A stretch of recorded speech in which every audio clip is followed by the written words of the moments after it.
Jason Martinez as the Flyers fall in overtime. I mean, how did they even get to overtime is what I want to know. Well, I'm not. Is fall the word? Holy cow, that's crazy. Outshot That's 46-11 in the game. that's one of the more bizarre things I've ever seen. To be honest with you, I'm going to run some numbers here and try to check when the last time this happened in the league. But it's a franchise record for the Flyers for fewest shots in the game. The last one was 13, done twice. Last time was in 2014 in a game they actually won in Los Angeles 2-0. So yeah, this is a unique night, and Flyers will continue their point streak. They don't get 2 points. They don't need 2 points, but they got to give them credit for not just folding up shop and just heading back home, because they certainly could have done that very easily in this particular situation, but kept with it and were able to force the extra time. Look, here's the deal. I think that this is what it boils down to, Bry. They go into the third period down 3-1. They go down 4-1 when Giroux scores his goal, his 29th of the season. They're down 4-1. 17 minutes to go in the game. I mean, even less than 15 minutes to go in the game. You're down by 3. But the thing about it is let's look at the goal scorers. Cam York, Noah Cates, Owen Tippett. They're the 3 guys that lead them back. And while, some fans, and look, there is a tipping point where I'm going, okay, I'd be fine with no points here, because of the draft and the whole thing. But there is also the, if it was Kevin Hayes and, Nick Delarier, and no offense, and Tony DeAngelo scoring, no offense to those 3 guys, I'm probably annoyed that they come back. You know what I mean? But it's these young guys that are getting the identity of being a relentless team that plays to a high standard, no matter what the situation in the schedule, no matter what the situation in the game. And that is something like, you don't carry hockey momentum year to year, team momentum, but you carry mindset, traits, and your hockey DNA as a group. You do carry that year to year. And especially if you have a lot of subtraction and you have more guys that are in that same vein that they want to build this thing with. So that is a good thing. Yes. Yeah, it definitely is. And, this is the sort of thing that does carry over and stuff like that. So, I think given the circumstances, the outcome for the Flyers was the best it possibly could be. They're able to figure out a way to get a point in a game like this. Again, you just want to, just looking at the big picture. I mean, again, you're not tanking. There's no tanking involved at all. But it's not like you have to be broken up about not getting that second point in this situation. It is just looking back here, I did find one instance in the last 23 years where this has happened. The Minnesota Wild in 2014. 11 shots on goal against Washington, and they won the game 5-3. Wow. That's the only other time going back to 2000 that this has happened. So that's incredible. It's again very, very rare, and we'll see what else we can dig up here before we go off the air. But this hasn't happened a whole lot. This game was like the game. I'm even going to write the word down because I'm going to do a whole thing on Flyers Daily. It was a game of rarities. Right? Yeah. A team gets outshot, and you'll have to do some digging on this. I don't expect this by the end of the postgame show, by 35 shots in the game. 35, 46-11. Yeah. You had in this game Claude Giroux on a breakaway, not even really get a shot off, loses the handle. You had 2 breakaways when the game's tied and they don't regain the lead, and then you had the head coach sitting upstairs in the press box next to the new interim GM. So a lot of rarity, like Mark Taruso, my old buddy, messages in on the stream and says, is Torts angling for a front office job? Very odd to do that at this point in the season. And I don't know if Torts has ever done it in any of his other stops. We know he did it in preseason a few times. Yeah. The first 4 games, I think. But I don't know that he's ever done it in a regular season. I don't know how common it has been in the regular season. I don't think it's very common because I don't ever recall it happening. I've never heard of it, to be honest with you. not voluntarily anyway. A coach sitting up there. This happens all the time in the preseason. You're right. I actually was not entirely aware that it was allowed during the Yeah. regular season, but again, I was sitting here thinking while the game was going on, it's like he picked a heck of a night to go upstairs because he's not seeing a whole lot. Yeah. Maybe in his view he is. I mean, we know Yeah. we all know how he looks at games. I did just run the Wayback Machine all the way back to 1966, so a year before the Flyers came into the league. 4 times this has happened. Jeez, that's crazy. Minnesota, and then San Jose did it once in '98. Toronto in 98, yeah. '99. In both those instances, those teams had 9 shots on goal and scored 4 times. And then you have an 11 shots scoring 4 times for Washington in that awful era for them. 1975 was when that happened. They actually lost that game 5-4. But yeah, this is just the 5th time in the NHL during the Flyers' existence that you have four more goals on 11 or fewer shots. So. That's an unbelievable number. To answer Mark's question on this show, is Torts angling for a front office job? I don't believe so. To me, that's not even an option. You know why? He's too important where he is on the bench and being the coach of this team. I mean, I had gotten to thinking about this recently, I guess, where because Flyers are going to hire a president of hockey operations and stuff like that, and kind of restructure, I guess, a little bit what everybody's doing in given places. And to me, it's like I got thinking about it. It's like the way Torts is working right now.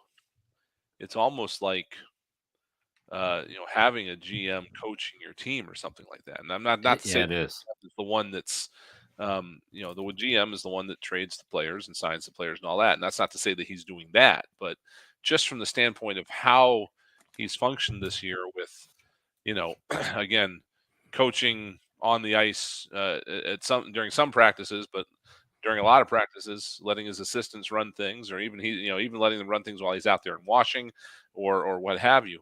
It's a very different arrangement than than anything I've worked with before, and John Tortorella is the 8th head coach I've worked with in this organization. So there's been a few that have come through, and everybody does things differently. But this approach is very unique, and it's very interesting to kind of watch and see how this how this develops.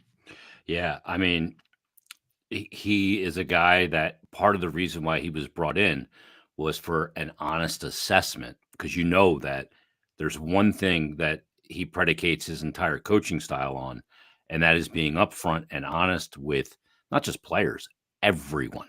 Mm-hmm. And that was what was needed. So, there's a lot that he's talked about changes that are being made not just to the players, but to the folks staff around the team and things like that. Yeah, the hallway. He brought the hallway. Yeah, I thought that was interesting. So there's stuff that now that a year is under his belt, that's gonna keep on being altered, and he's gonna work with everybody to get things where he wants it to be. That's for sure. Despite the fact the team only had 11 goals, I want to point out a couple of players. Morgan Frost. Again, I thought he made some great plays in all zones again. I thought he was really good in the game. He didn't get an assist on the Tippett goal, but he wins the board battle that ends up getting the puck eventually to Owen Tippett for the goal against 2 and then 3 Ottawa Senators players. He did get an assist. Did he not get an assist on the Cam York goal? Yeah, he got one on the Tony DeAngelo goal. Okay, yes. Yeah, I do see that. Yep. Or no, that's York who got the assist there. Yeah, Frost isn't down for any assists as of right now. Okay, well, he should get one. So I'm going to lobby that can always change. The York goal right now is listed as unassisted, and actually, if you go back and look at that again, Morgan gets that puck poke checked off his stick.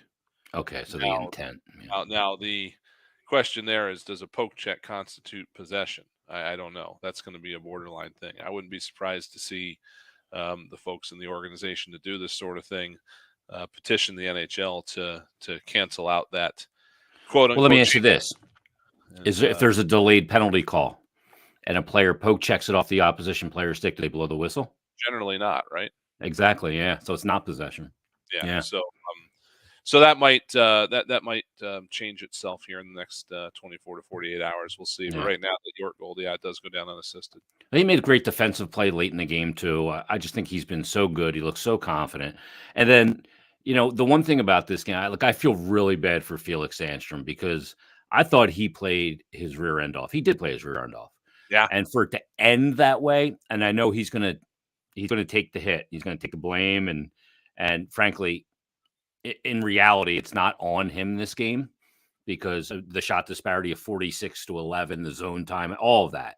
He kept his team in it, kept them in a position to be able to battle back with 3 third period goals and get it tied. But he just doesn't know that DeBrincat's behind the net.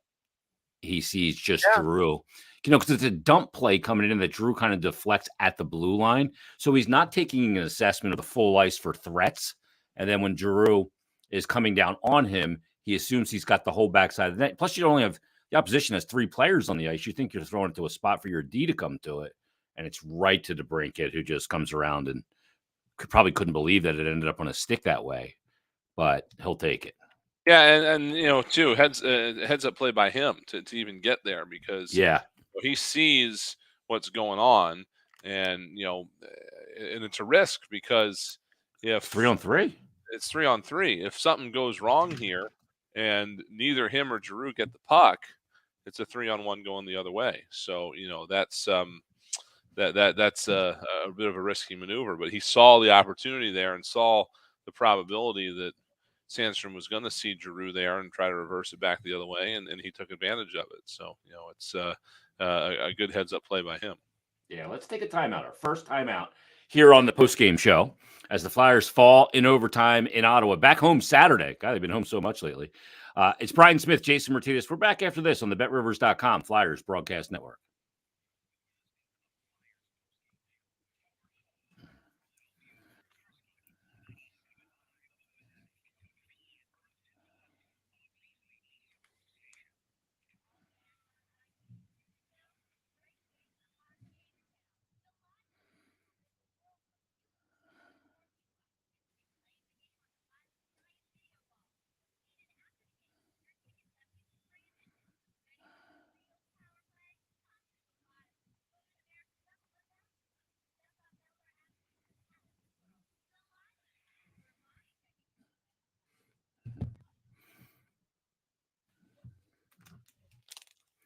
One more segment here, Vito.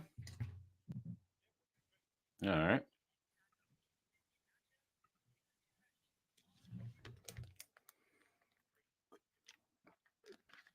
All right. Devon. All right.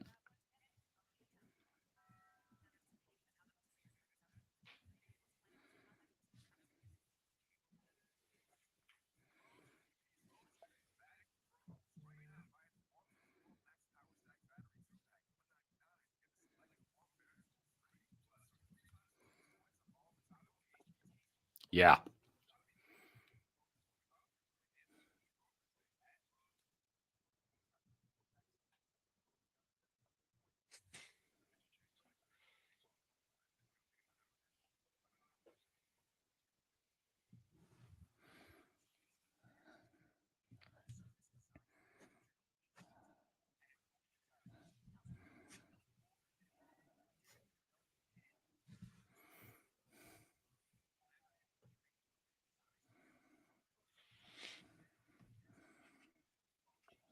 Ah.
Back live for the post-game show. Flyers fall 5-4 in overtime to the Ottawa Senators. Brian Smith, Jason Martinez. Brian, as crazy as the shots are, 46-11 in the game, the penalty minutes look equally as crazy. 41 penalty minutes for Ottawa, 33 for the Flyers. Yeah, and a lot of it stemming from that one incident there in the second. Yeah. Nick Delorier got in a fight, and then as he went off the ice, got in another fight, and that's frowned upon. You're not supposed to do that, and yeah, the second player for Ottawa got two misconducts. They got a game and a 10, so that gets you 20 minutes right there. So yeah, you don't see those numbers much in this league anymore, but you did tonight. Yeah, they can pile up pretty quick. How about the Flyers in the game? 2 power plays, 2 power play goals. Yeah, hey, I mean That's a rarity. that is a rarity, and that's something that has been, I think, going better for the Flyers as of late. They didn't get credit for a goal, a power play goal, a couple nights ago, but it basically was. So the power play has looked better for this team. And this is a team that really, it's like it was all the way on the perimeter for 3 or 4 weeks. They just couldn't even. We've seen times this year where the power play couldn't get into the zone, stuff like that. So with these guys kind of getting a little bit better as the year has gone on, some of these younger players improving, the power play has improved with it. So again, something to be excited about heading into next year, I think. Yeah, no doubt. When you look at it too, the minutes, how they were parsed out in this game, really only 2 players didn't get a lot of minutes. Delarier, because he missed a ton of the game. He only played 5:14. Bellows Yeah. only played 9:18, but everybody, Lozinski only played 7:08. But other than that, I mean, everybody from Wade Allison playing over 15 minutes, Noah Cates over 18, Farabee over 16, Frost over 18, Lawton just about 18, Lemieux getting 18 minutes on the nose. And this was a perfect game for him. And then leading the way defensively, it was Ivan Provorov with 23-49. No shock there. But, Tony DeAngelo goal and an assist in the game. You get another goal from Cam York, who also had an assist. Multi-point games along your blue line. A lot of good things to take out of this one. Yeah, absolutely. Again, I think once Delorier was done, it seems like the Flyers mostly rotated the 3 lines. Yeah. Those other 2 fourth line forwards are mixed in a little bit, but obviously the 3 lines got a bulk of the time. I think I'm confident that we're looking at the second largest shot disparity in franchise history. Mm. We're just scanning a few things. In 1971, December of 71, Flyers played the Rangers on the road, and they were outshot 51-15, and that is a 36 shot discrepancy. If they're now at 46, you said tonight for Ottawa. Well, yeah, 46-11, so 35. Yeah. So that would be 35, and yeah, there's at least a couple of shots there in the overtime, but it's still up there. So I think that's the determining factor there, because there's a lot of 30 shot games and things like that. That's fairly common in the long run, but I only see the one game that's larger than 35. So Wow. again, that's just kind of the illustrating the rarity of something like what we saw tonight. Yeah. For those wondering, what does the 1 point that the Flyers get tonight do to the lottery odds and all that? The Blues right now are beating the Blackhawks 3-1. The Flyers weren't going to get as low as the Blackhawks anyway. When you look at the Anaheim Ducks, they're scoreless with the Kraken. Flyers aren't going to get as low as Anaheim anyway. The Blue Jackets pick up point. They lose in overtime to the Bruins. The worst team in the league, one of the worst teams in the league, takes the best team in the league to overtime in Boston. That's hockey in a nutshell. And then you look at the Caps lost 5-1 against Tampa, and the Red Wings won 3-2. Right. So, and again, when you're looking at all this stuff happening, I mean, again, there is no tanking, there's no losing on purpose, yada yada yada. But when you're the Flyers looking at a situation like this, St. Louis is one of the teams the Flyers can catch. Let's put it that way. mm-hmm. So anytime you see St. They Louis play each other. Yeah, I mean that's a 4-point game the wrong way. Mm-hmm. So anytime you see St. Louis, Vancouver, Detroit get points, that's good right now in the Flyers' general situation, because they're not going to pick any better than fifth. There is a chasm at from between 4 and 5. Anaheim has 56 points. Montreal has 66. So they're not going to go any higher than 5th into the lottery. If they if they were to go on another win streak, though, they could find themselves 10th, 11th, stuff like that. So, obviously the Flyers again, there is no tanking, and you're out to win every night. You just love to see some of these other teams maybe win as well that are right ahead of them. So, but yeah, the 1 point. The 1 point really doesn't affect anything tonight. There's a little bit of cushioning around them. Arizona's 4 points back of them. Vancouver to St. Louis 3 points ahead, and that St. Louis game's not over yet, right? So St. Louis could be even further ahead of them before tonight's over. So that's kind of where we're at right now. Well said. Let's wrap things up there. We'll be back on Saturday. So here's what's coming up. Let's just give the rest of the season real quick. Saturday, we've got Flyers and Buffalo at Wells Fargo Center. We'll be back at our old haunt. 6:30 pregame show, 7:00 game. And then the Flyers will hit the road. Interrupt you real quick. We're going to be doing Coatsy night on Saturday. Yes. April Fool's Day. April Fool's Day, believe it or not. We'll carry all that for you here on the Flyers Broadcast Network. You and I are going to have a bit of an extended pregame show, and we'll carry the ceremony, and then we'll see how fast those two guys can get upstairs. And then we'll go from there. So that's the big thing on Saturday.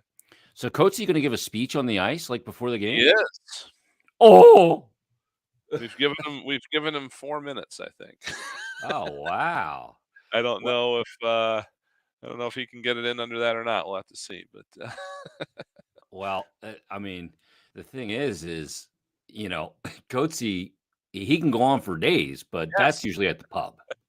Yeah, that's true. And that'll be after the game. We'll see. And it's going to be a great. Hopefully he loves it. I mean, his family's going to be out there with him. It's going to be there's going to be some gifts and some video running. Prizes. Yeah. We've got a bunch of old Coatsy's corners racked up and ready to go, and it's going to be a great night. Bob. That's got to be in there. Then the Flyers will hit the road for Sunday game against the Pittsburgh Penguins at 6:00. Then St. Louis, as we mentioned, will be on Tuesday the 4th, 8 p.m. Then to Dallas, take on the Stars. Good team, 8:30 in Dallas. Then they'll wrap up the 4-game trip with the New York Islanders on Saturday, April 8th at 7:30. And then it's Boston at home on the 9th at 6:00 on Sunday. Tuesday, the final home game of the season against Columbus. And then the Flyers will wrap up the season April 13th against the Blackhawks at 8:30. And that's what's coming up on the horizon. And like I said, we'll be back Saturday with the game against the Buffalo Sabres. Let's thank a few people before we get out of here. Let's start with our in-studio engineer, Mike Vito. And highlights tonight, Tom Alvord. Divine Givens is coming up next here on the Flyers Broadcast Network. For Tim Saunders, Steve Coates, Brian Smith, I'm Jason Martinez. You've been listening to Philadelphia Flyers Hockey, a 5-4 loss in overtime on the BetRivers.com Flyers Broadcast Network. Good night, everybody.